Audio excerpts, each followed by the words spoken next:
சங்கீதம் 52 அதிகாரம் 8 வசனம்.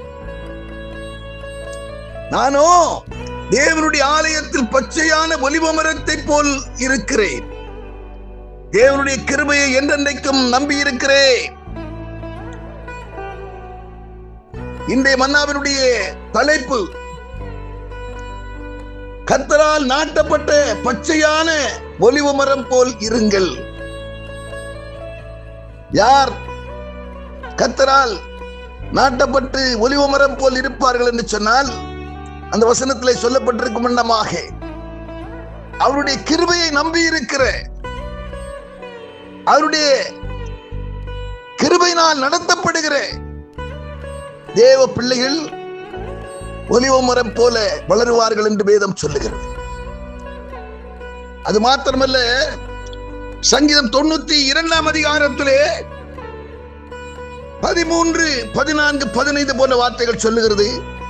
கர்த்தருடைய ஆலயத்திலே நாட்டப்பட்டவர்கள் தேவனுடைய பிரகாரங்களிலே செழித்திருப்பார்கள். கர்த்தர் உத்தமர் என்றும் கண்மலையாகி அவரிடத்திலே அநீதி இல்லை என்றும் விளங்க பண்ணும்படி அவர்கள் முதிர் வயதிலும் கனி தந்து புஷ்டியும் பசுமையுமாய் இருப்பார்கள் என்று வேதம் சொல்லுகிறது. நீ கேட்கிற அருமையான தேவச்சனமே, கர்த்தர் ரட்சிக்கப்படுகிறவர்களை சபையிலே கொண்டு வந்து சேர்க்கிறார். சபையிலே அவரால் கூட்டி சேர்க்கப்பட்டதான தேவ பிள்ளைகள் அவர்கள் நிச்சயம் ஒலிவ மர கன்றுகளைப் போல வளருவார்கள், செழித்திருப்பார்கள் என்கிறதிலே சந்தேகமில்லை.